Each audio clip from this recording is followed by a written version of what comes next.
Bismillahirrahmanirrahim. Assalamualaikum warahmatullahi wabarakatuh. Waalaikumsalam. Alhamdulillahirabbil alamin wa bihi nasta'in ala umuri dunya waddin.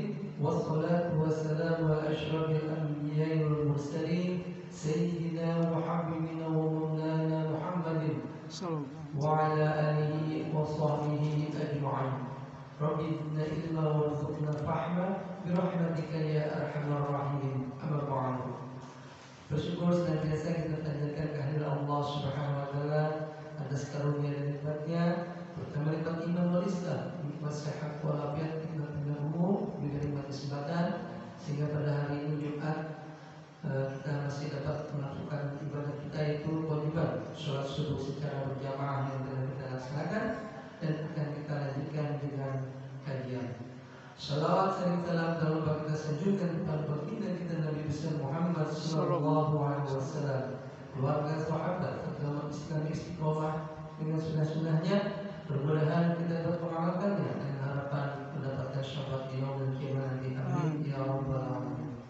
Jemaah sholat subuh yang dirahmati Allah, kita lanjutkan kajian kita pada pagi hari ini dengan tema polemik atau pelafalan niat dalam ibadah.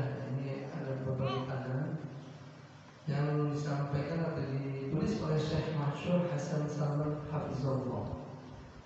Mengenai bacaan niat tidaklah wajib dan tidak pula sunnah dengan kesepakatan seluruh ulama. Bahkan hal tersebut adalah bid'ah yang bertentangan dengan syariat. Jika seseorang berkeyakinan bahwa perbuatan ini adalah bagian dari ajaran syariat, maka ia orang yang jahil, menyimpang dan berhak mendapatkan hukuman takdir. Jika dia tetap bersikeras dengan keyakinannya dan tentu saja setelah diberikan pengertian dan penjelasan, maka perbuatan itu mengganggu orang yang di sebelahnya atau ia mengulang-ulang bacaan niatnya, hal ini difatwakan oleh lebih dari seorang ulama. Di antaranya Al-Qadhi Abu Ar-Rumi Sulaiman Ibnu Asy-Syafi'i yang berkata, mengeraskan bacaan niat atau mengeraskan bacaan Quran di belakang imam bukan termasuk sunnah, bahkan makruh hukumnya. Jika membuat berisik jamaah yang lain, maka haram. Yang berpendapat bahwa mengeraskan niat itu hukumnya sunnah, itu salah. Tidak halal baginya atau bagi yang lain berbicara tentang agama Allah Ta'ala tanpa ilmu. Di antaranya juga Abu Abdullah Muhammad bin Al-Qasim At-Tunisi Al-Malik yang berkata, niat itu termasuk amalan hati. Mengeraskannya bid'ah. Lebih baik jika perbuatan itu lebih lagi jika perbuatan itu membuat berisik orang lain. Di antaranya juga Asy-Syaikh Alauddin bin Attar yang berkata, meninggikan suara untuk membacanya sehingga membuat berisik di antara jamaah hukumnya haram secara ijma' atau konsensus para ulama. Jika tidak membuat berisik, ia adalah perbuatan bid'ah yang jelek. Jika ia melakukan hal tersebut dalam rangka riya, maka haramnya ganda. Ia juga merupakan dosa besar. Yang mengingkari bahwa perbuatan ini adalah sunnah, ia berbuat benar. Yang membenarkan bahwa perbuatan ini adalah sunnah, ia salah. Menisbatkan perbuatan ini pada agama Allah adalah keyakinan yang kufur. Jika tidak sampai meyakini hal tersebut, maka termasuk maksiat. Setiap muslim wajib dengan serius mewaspadai perbuatan ini, melarangnya dan membantahnya. Tidak ada satu riwayat pun dari Rasulullah SAW tentang hal ini, tidak pula dari satupun sahabatnya, tidak pula dari para ulama Islam yang meneladani mereka.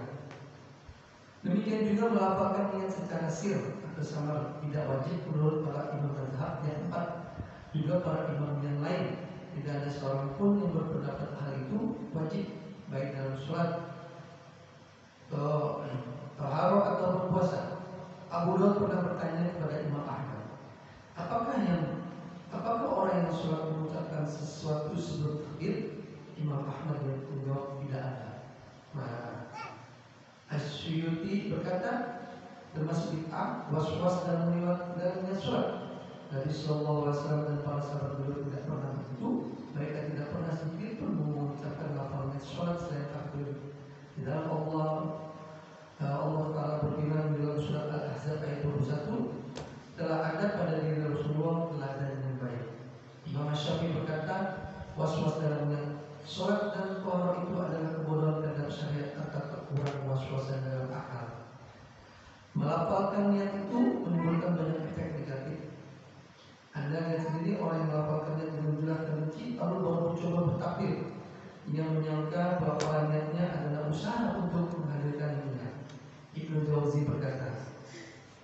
Di antara bisikan iblis yaitu di dalam sholat atau dalam niat sholat. Di antara mereka ada yang berkata, "Sholli sholat kaza." Saya berniat sholat itu, sholat ini. Lalu diulang-ulang lagi. Karena dia menyangka niatnya batal. Padahal niat itu tidak batal, walaupun tidak diucapkan. Ada juga yang bertakbir, lalu tidak jadi, lalu takbir lagi, lalu tidak jadi lagi. Tapi ketika imam berrukuk, dia serta bertakbir walaupun ada was-was dan tidak berkumpul bersama imam. Mengapa begitu? Lalu niat apa yang dia hadirkan ketika itu? Tidakkah ini terjadi kecuali karena iblis ingin membuat dia melewatkan berbagai keutamaan. Di antara mereka juga ada yang bersumpah atas nama Allah untuk bertakbir lebih dari sekali. Ada juga yang bersumpah dengan nama Allah untuk mengeluarkan harta mereka atau dengan kalam. Semuanya adalah bisikan iblis. Syariat Islam yang mudah dan lapang ini selamat dari semua penyakit. Tidak semua, tidak pernah Rasulullah SAW, tidak juga para sahabatnya yang melakukan hal demikian. Hal iblis. Lalu penyebab adanya yang membuatkan pelafalannya, penyebab timbulnya was-was adalah karena niat terkadang hadir di hati seorang ini dengan keyakinan bahwa niat itu tidak ada di hatinya, maka dia pun berusaha menghadirkannya dengan lisannya, sehingga terjadi apa yang terjadi. Abu Abdullah Az-Zubair, ulama Syafi'iyah, telah salah dalam memahami perkataan Imam Asy-Syafi'i rahimahullah taala, yaitu ketika menyimpulkan bahwa wajib melafalkan niat dalam sholat dari perkataan beliau. Ini disebabkan oleh buruknya pemahaman terhadap ungkapan Imam Syafi'i yang berikut. Jika saudara berniat haji atau umroh, maka itu sah, walaupun tidak diucapkan. Berbeda dengan sholat. Sholat tidak sah kecuali dengan pengucapan. Imam An-Nawawi berkata, para ulama mazhab kami berkata, yang berkata demikian telah salah. Bukanlah maksud Imam Syafi'i itu melafalkan niat dalam sholat, namun maksudnya adalah takbir. Imam Abil Izzat Al-Hanafi berkata, tidak ada seorang imam pun, baik itu Asy-Syafi'i atau selain beliau, yang mensyaratkan pelafalan niat. Niat itu tempatnya di hati, berdasarkan kesepakatan mereka para imam. Hanya segelintir orang-orang belakangan saja yang mewajibkan pelafalan niat dan berdalil dengan salah satu pendapat dari mazhab Syafi'i. Imam An-Nawawi rahimahullah berkata, itu sebuah kesalahan. Selain itu sudah ada ijma dalam masalah Al-Ittiba halaman 62. Ibnu Qasim berkata, Rasulullah SAW biasanya ketika memulai sholat beliau mengucapkan Allahu Akbar dan tidak mengucapkan apa-apa sebelumnya. Beliau juga tidak pernah sama sekali melafalkan niat. Beliau tidak pernah mengucapkan sholat kita dalam istiqbal qibla arba'atin ma'mun atau ibadah atau ma'mun. Beliau juga tidak pernah mengucapkan adaan atau berdoa, juga tidak mengucapkan qawlu. Ini semua adalah bid'ah.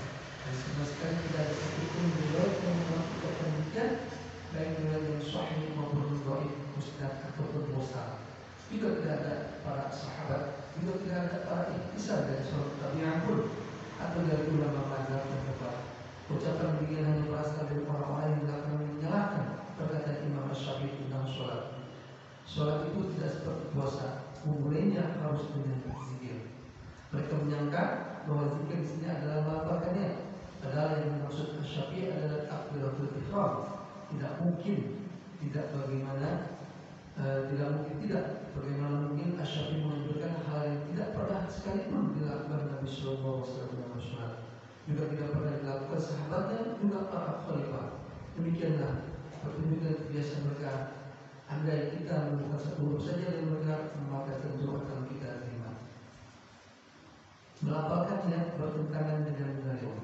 Ringkasnya, para ulama berbagai negeri dan berbagai generasi telah menyatakan bahwa melafalkan niat itu bid'ah. Pendapat menyatakan bahwa perbuatan tersebut sunat adalah pendapat yang salah, tidak sesuai dengan pendapat Imam Syafi'i dan tidak sesuai dengan dalil-dalil sunnah Nabawi. Di antaranya riwayat Aisyah radhiyallahu anha yang berkata, biasanya Rasulullah SAW memulai sholatnya dengan takbir. Hadis riwayat Muslim. Dan dari Abu Hurairah radhiyallahu anhu bahwa Rasulullah SAW terhadap orang yang sholatnya jelek, ketika orang tersebut berkata, kalau begitu ajarkan saya sholat yang benar. Kemudian beliau bersabda, jika engkau berdiri untuk sholat, maka sempurnakan wudhu, lalu menghadap kiblat,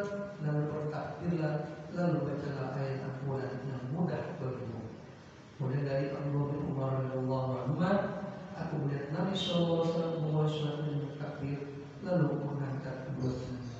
Hadis riwayat Bukhari. Nas ini dan juga yang lainnya begitu banyak dari Rasulullah SAW menunjukkan bahwa memulai sholat adalah dengan takbir, tidak mengucapkan apapun sebelumnya. Hal itu juga dikatakan dengan ijma para ulama.